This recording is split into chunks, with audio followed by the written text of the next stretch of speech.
धनवान की तमन्ना हमको जला नहीं, एक ज्योति सा जला दे माँ ज्ञान के हृदय में, एक ज्योति सा जला देरा हर दे तो मैं भी जानूं हे माँ तू मेरी। पतवार बन के तुमने लाखों को है उतारा, वह हाथ मेरे सिर पर रख दे तो मैं भी जानूं हे माँ तू मेरी झोली भर दे तो मैं भी जानूं।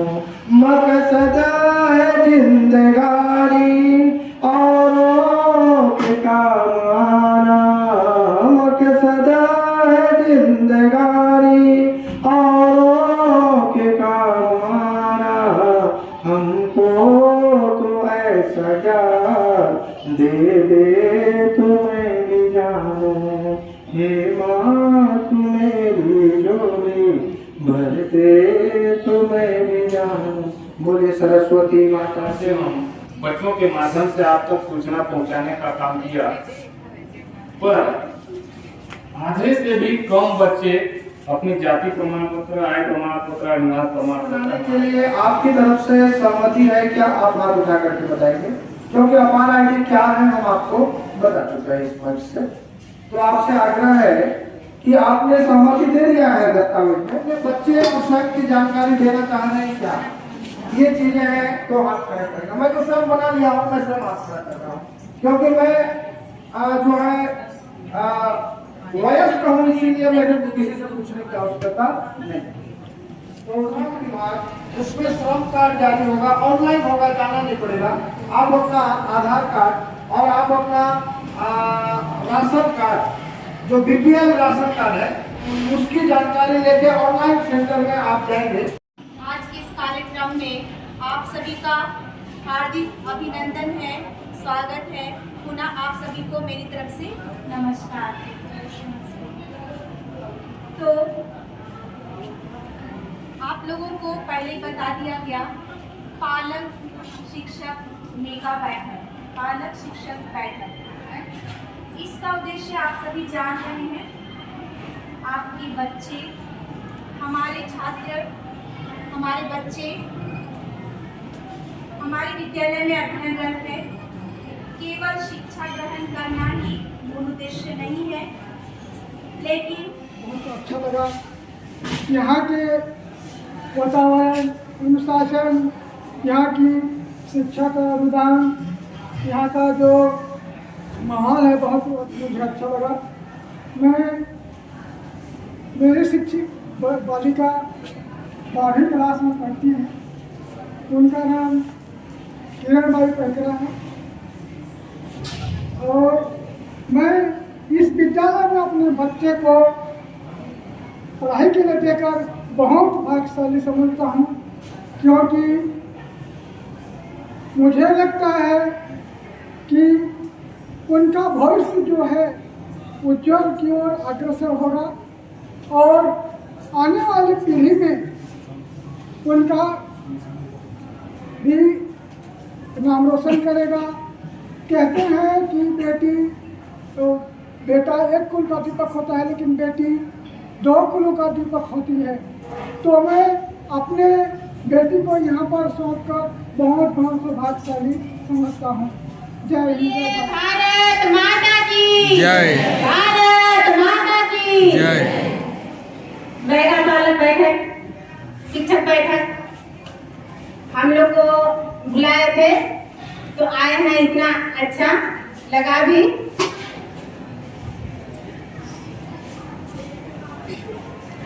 तो मैं ये कहना चाहती हूँ कि हम लोग तो अपना बच्चे को हॉस्टल में दिए हैं, फिर भी उनका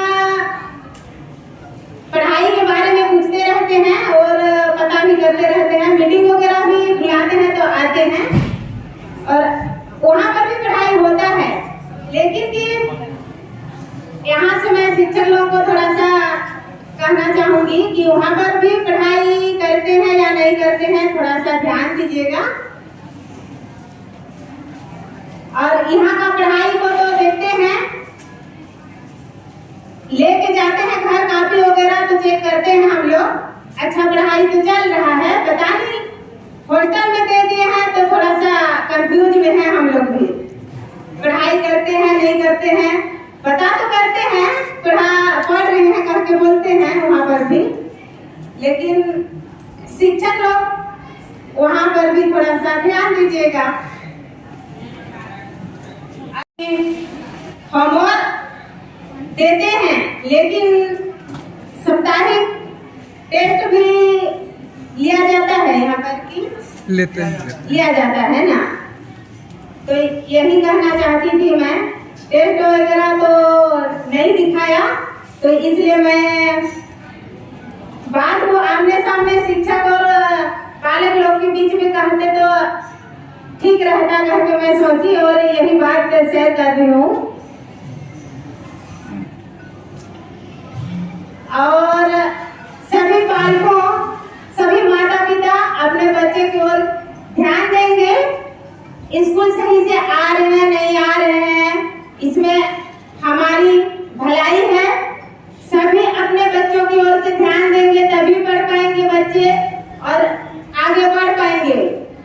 कितना टाइम स्कूल घर से निकल रहा है, कितना टाइम स्कूल से जा रहा है, उसको थोड़ा सा ध्यान देंगे पालकों, तभी हमारे बच्चे आगे की ओर बढ़ सकते हैं।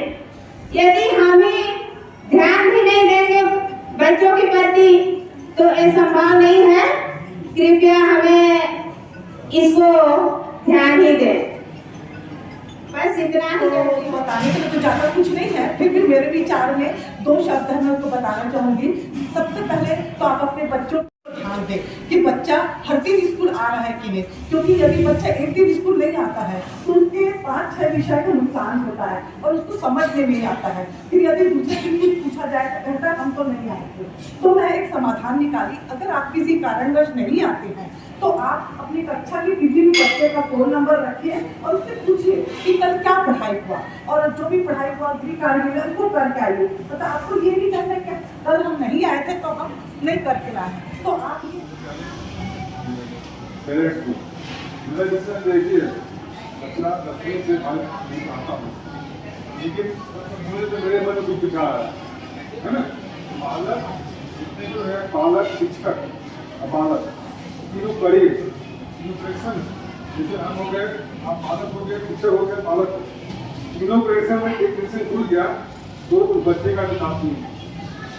सबसे पहले आप अपने बच्चे को ध्यान दीजिए। जैसे मान लीजिए आप अपने बाड़ी में पौधा लगाते हैं, पौधा को लगा दिए छोड़ दिए तो पौधा नहीं बढ़ेगा, पानी उसको मिला के मिला, खाद मिला। उससे हमारे बच्चे भी हैं, बच्चों को स्कूल में ध्यान दिखा दिए, उसके बाद ना तिमाही परीक्षा भी हो गया, नहीं है, वार्षिक भी हो गया, वार्षिक में मेरा बच्चा फेल हो गया था 2 विषय में।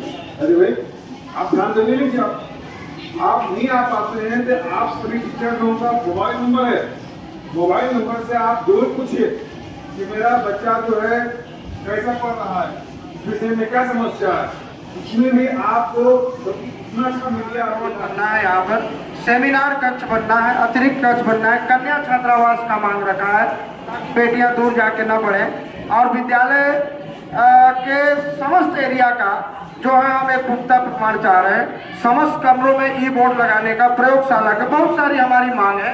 आपके सहयोग से हम पूरा कुछ भी बिजनेस करके हम अपना परिवार चला सकते हैं। और एक बात रही, स्कूल में मतलब 2 ड्रेस लेके आते हैं, हाँ, बट मैं भी देखी हूँ कि मेरा बच्चा भी लेके आया था, बस नया खरीद के दी थी, तो तभी मैं आते समय तो मैं नहीं देखी, पर जब वापस घर गया तभी मैं बस्ता चेक की कि उसमें 2 ड्रेस था।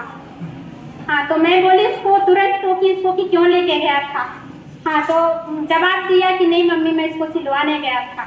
हाँ, कोई बच्चा ऐसे होते हैं कि मतलब बड़ा हो जाता है तो उधर ही जाता हूँ स्कूल तो सिलवा करके ले आऊँ, तो और कोई बच्चा सोचते हैं कि कहीं इंजॉय करने जाऊँ, मतलब माँ बाप के डर से स्कूल तो आते हैं पर मतलब स्कूल अटेंड करके हाजिरी ले करके मतलब गायब हो जाते हैं। ये भी बात होता देंगे, ज़्यादा बोलो तो भी गयो, ना बोलो तो भी गयो, लेकिन बोलना पड़ता है, बोलना पड़ता है। जैसे आप गलती करो तो भी जरूर टोके, भले ही बच्चा गलत रास्ता में उपयोग करे या सही रास्ता में, लेकिन जब बच्चा गलत कर रहा है तो उसको मतलब माँ बाप को जरूर टोकना चाहिए। इस कार्यक्रम के मुख्य सचिव महोदय,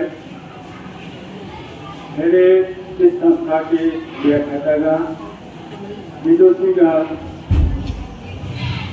और बैठक में उपस्थित माताएं, बहनें और प्रिय पालकगण,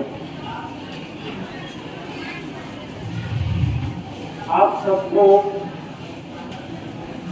इस बैठक में हार्दिक अभिनंदन है। आपने यहाँ जितने भी हमारे व्याख्यातागण विभिन्न विषय को लेकर के आपके समक्ष जो जानकारियां दी है उसे आपने बिल्कुल ध्यान से सुना। इनके लिए मैं बहुत बहुत धन्यवाद देता हूँ, जो अपनी ओर से लगभग हर बिंदु पर उन्होंने आपको जानकारी दी है। मैं पालकों से, माताओं से बस 2-4 बिंदुओं पर निवेदन मैं करना चाहता हूँ, क्योंकि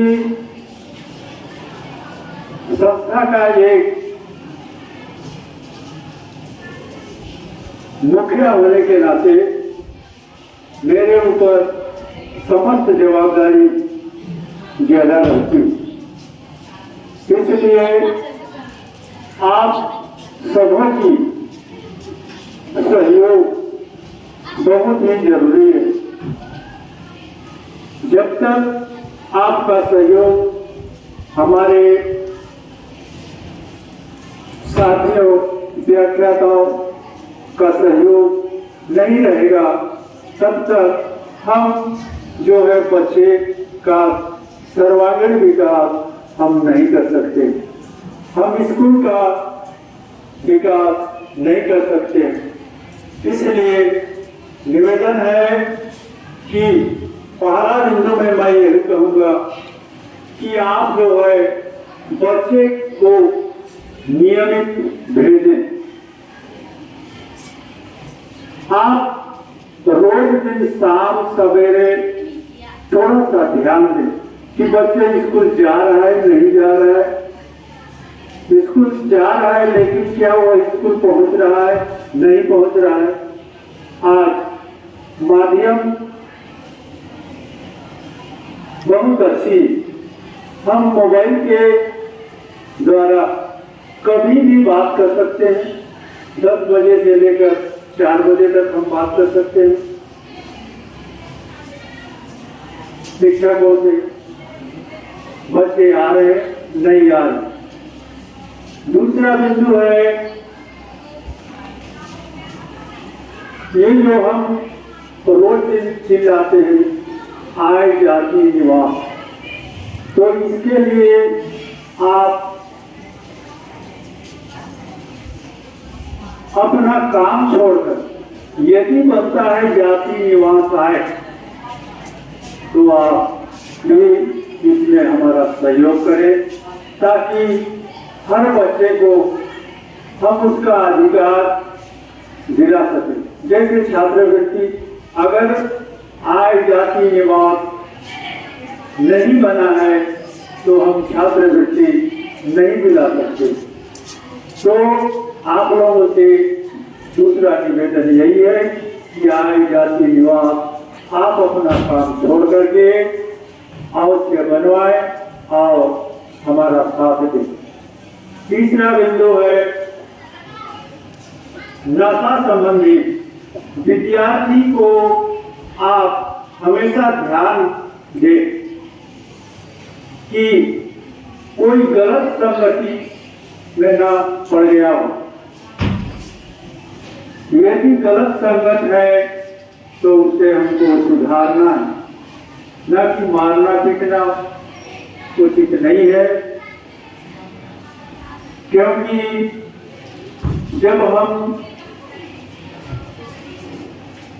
बढ़ जाते हैं, या हमारे सर ने अभी बहुत अच्छा उदाहरण दिए, एक पौधा लगाएंगे, पौधा लगाने के बाद अगर हम उसका देख रेख नहीं करेंगे तो यदि वह टेढ़ा हो जाता है तो बाद में उसको हम सीधा नहीं कर सकते। ठीक उसी प्रकार अगर हमारा बच्चा सीधा जा रहा है तब तो ठीक बात है, हमको भविष्य में कोई चिंता नहीं।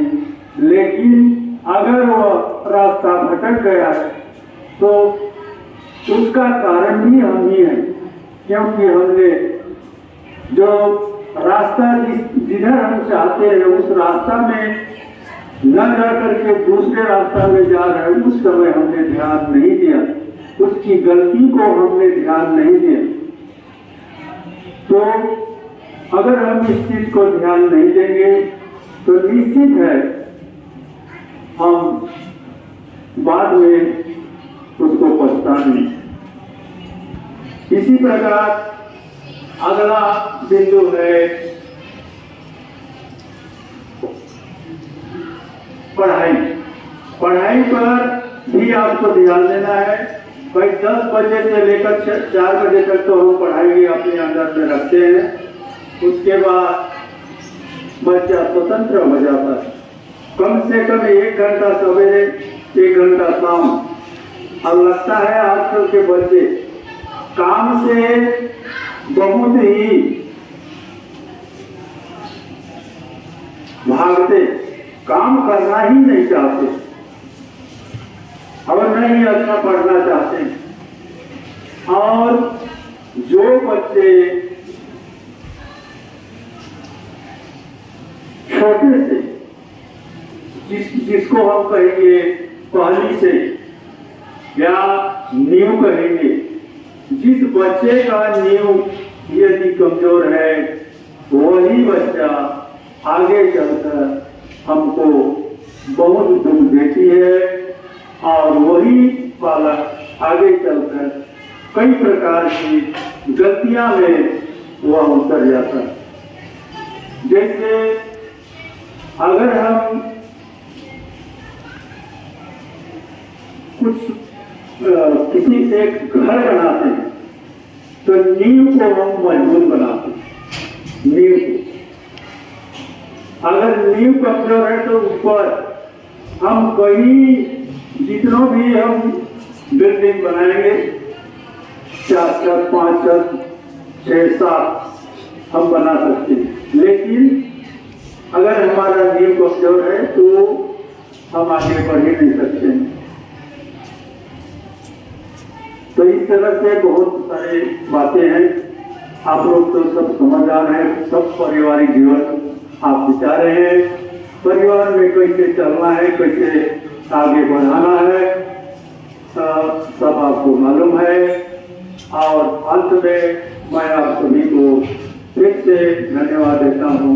आपने हमारे इस कार्यक्रम में आकर के अपना अमूल्य समय दे करके इस कार्यक्रम में सहयोग प्रदान किए, इसके लिए आप सभी को बहुत बहुत धन्यवाद और बहुत बहुत धन्यवाद।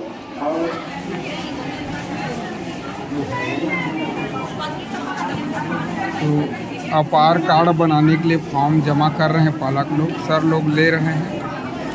ये यहाँ पर हमारे स्टाफ वाले टीचर लोग भी हैं और विद्यार्थी के पालक लोग भी यहाँ पर